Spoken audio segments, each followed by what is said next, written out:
Kevin, there's lots of excitement this end in the West Country. There's lots of curiosity as to how we're going to get on. Just first of all, how did you react when you saw that he was joining the Robins?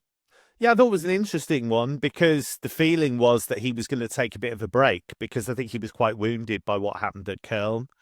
And so the feeling was he was going to take a bit of time out, maybe choose his next job very carefully. But I think it actually speaks to how ambitious Bristol City are and what a big amount of potential they have as a club that he felt it was a job that he wanted to jump straight back into. So I think that should go down as a promising sign, I think, that he's enthusiastic about the job.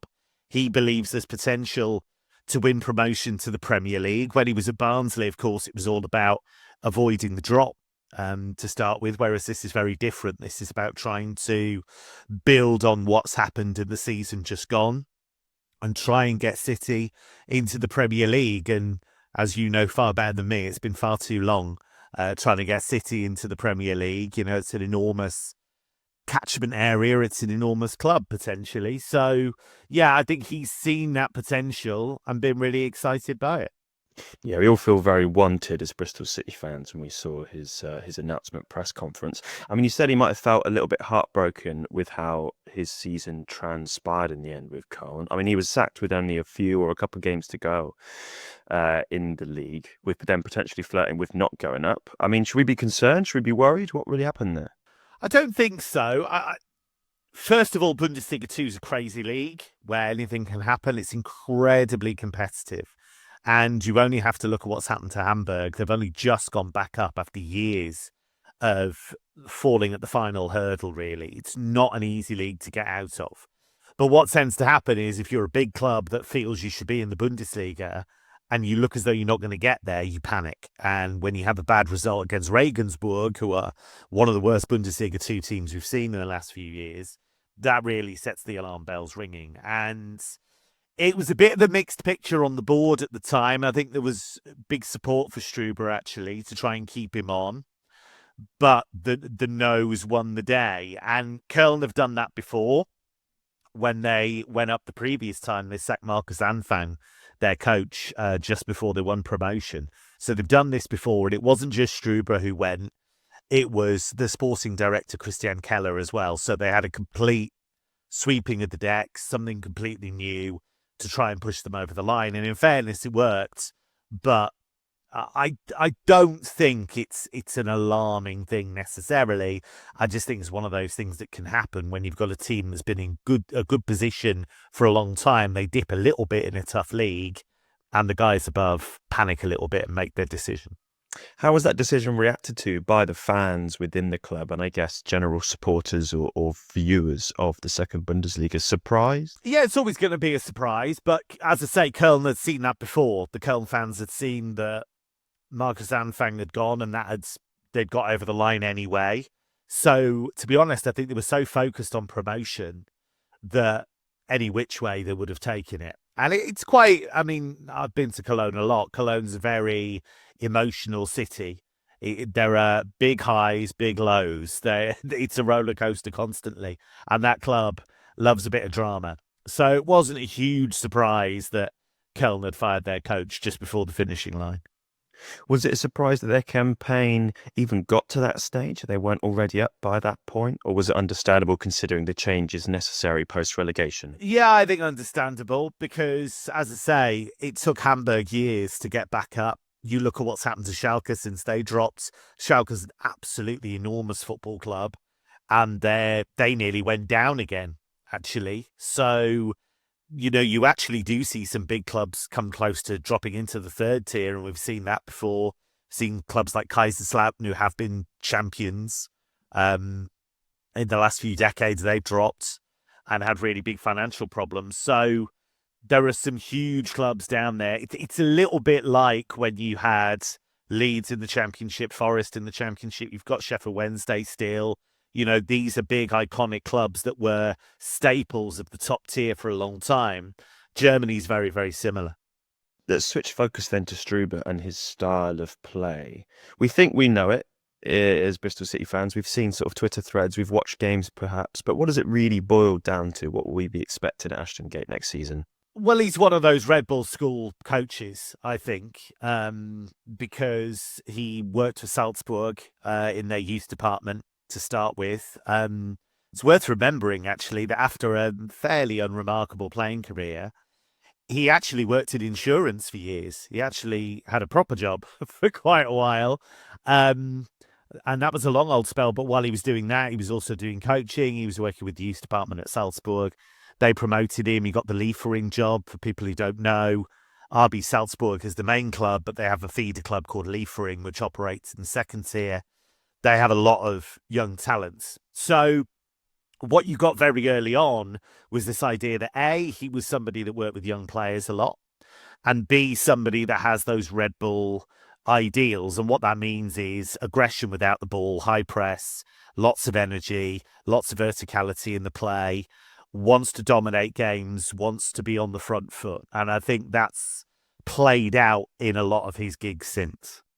Interesting. A lot of English football fans and Bristol City fans might have first been made aware of him when he joined Barnsley, but of course then he wasn't chasing promotion. He was trying to secure survival. He's going to be doing the former with Bristol City. Does his style of play suit chasing promotion more than what he was having to do at Barnsley? Yeah, because I think he will want to have a team that dominates most games. Now, how realistic that is depends on the recruitment, depends on how things settle down, but that's certainly the aim. You know, this isn't going to be sit in, soak up pressure and hit on the counter-attack. I would think if he sticks with his principles, which I would expect, he'll want to be on the front foot. He'll want to be the aggressor. He'll want to be carrying the fight to the opposition. So that's always the aim. And generally, his teams can be very exciting to watch. You mentioned recruitment there. If you consider mental, physical, and technical attributes, what does a dream Struber player look like? Who does he like to work with? Yeah, I think pace, energy, a willingness to be tactically aware. That's really important. I think one of the things that's marked him out as a coach is the willingness to work with young players and the desire to develop them. And that seems to fit with Bristol City and what they want. That does seem to be where a lot of the ideals align, actually, that he doesn't have to have proven players necessarily. I think what was interesting, actually, I was looking back at some of the signings he made at Barnsley, and they were younger guys. They were guys who he'd seen in Austria or he'd worked with in Austria. So he picked up a couple of guys from Wolfsberger, but also a young striker from Admira Wacker. So, you know, he's not scared of that. He doesn't need to have proven talent at his disposal. Do you think he'll lean on German and Austrian markets again then with Bristol City? He's done that before. If you look at his transfers, it's not solely that. There is quite a mix. But I think, you know, their markets he knows really well. He knows Austria, he knows Germany. He'll have seen players in Germany, especially young players, that he will think could make that step up. And certainly, I think Bundesliga 2 is transferable to the Championship. So I'm sure there are players that he will have seen, both for and against, that he will like the look of and maybe recommend.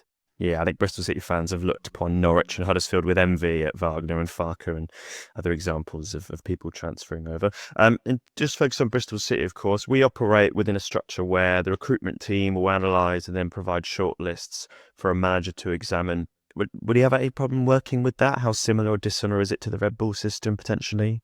Well, that's basically it. You work generally on the continent. Certainly in Germany and Austria, you have a recruitment team, a sporting director that is at least as powerful as you, if not more, and they will drive recruitment. And you'll be involved to a greater or lesser extent, depending on that sporting director and depending on that club. So he'll be used to that model. I can't imagine he would have gone into this thinking that he'd be the English style all-powerful manager. I wouldn't have thought that would be the case. He'll be aware of that system they have in place, and that's something that he's more used to working with than the other way around. You know, that would absolutely be the case. So I'm sure he'll have his recommendations. I'm sure he'll have given them a profile of the type of players he wants. He'll want players with speed. He'll want players with athleticism. I imagine he'll look to the younger end of the spectrum, and then they'll work together. So yeah, I would imagine he'd be absolutely comfortable with dealing with that system. Okay, so we've got an idea of the type of person that he might want to work with, but what sort of person should we expect as the new Bristol City head coach? Press conferences, on the touchline, or just strolling around the city?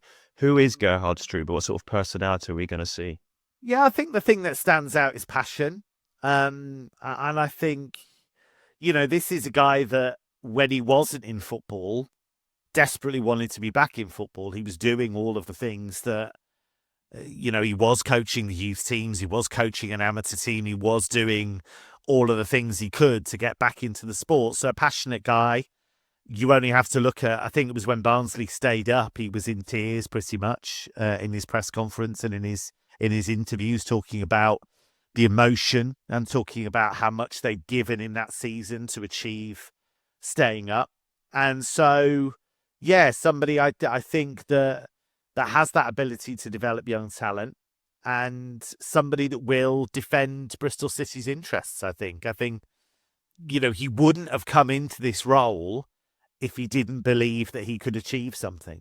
And I think Bristol City fans, I would hope, will recognise that passion and that enthusiasm very early on. One final question. You mentioned the Bristol City fans. We're known for having lots of passion. There's specific corners where the ultras sit. We've talked about what we might be bringing over, whether it's players or styles from Germany and Austria. Do you think that the ultras in one corner of the stand would benefit from bringing over Schuhplatte, the traditional Bavarian folk dance, into Ashton Gate next season?